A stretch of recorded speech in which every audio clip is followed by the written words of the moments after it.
Hi, welcome to Northcoders Essentials. I'm Izzy and we're going to be talking about how to get your first job in the tech industry.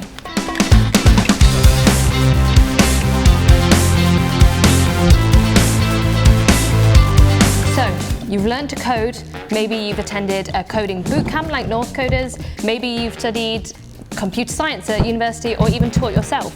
What next?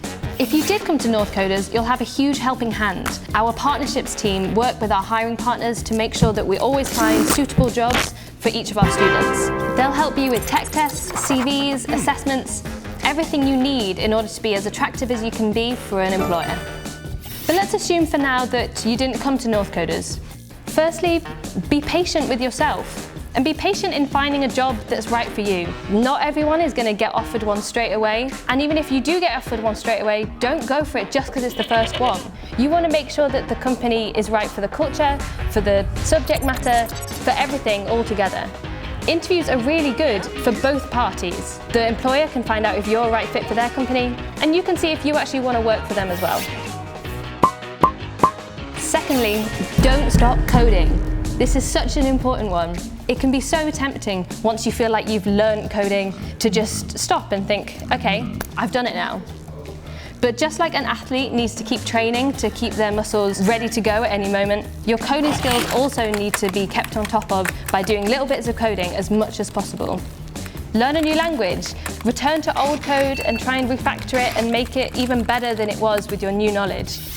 Employers want to know that you're interested in coding for its own sake and not just as a means to make money. Thirdly, build a portfolio site.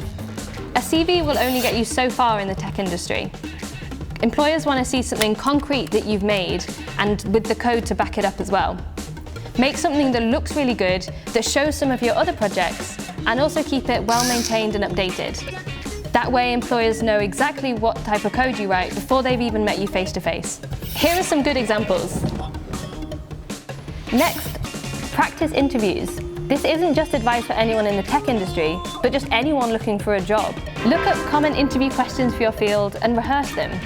Practice them so much that even if they don't ask the exact same question, you've got something to draw from. Know your work history and any of your coding projects inside out, so that you can answer any questions that the employers might throw at you about them. Be ready to present examples of how you worked in a team, under pressure, or solved a problem that you didn't have an answer to.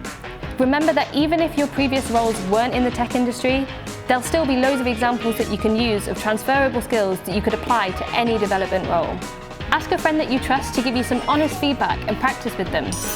You'd rather hear the feedback now than after your interview. Another tip, find other people to work with.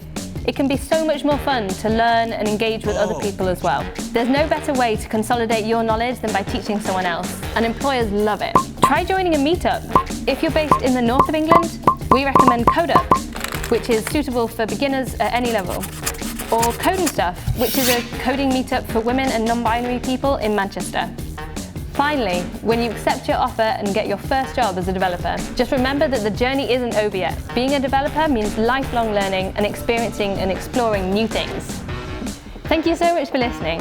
Drop us a comment below if there's anything that you want us to cover in the future. And don't forget to like, subscribe, and follow these social media sites.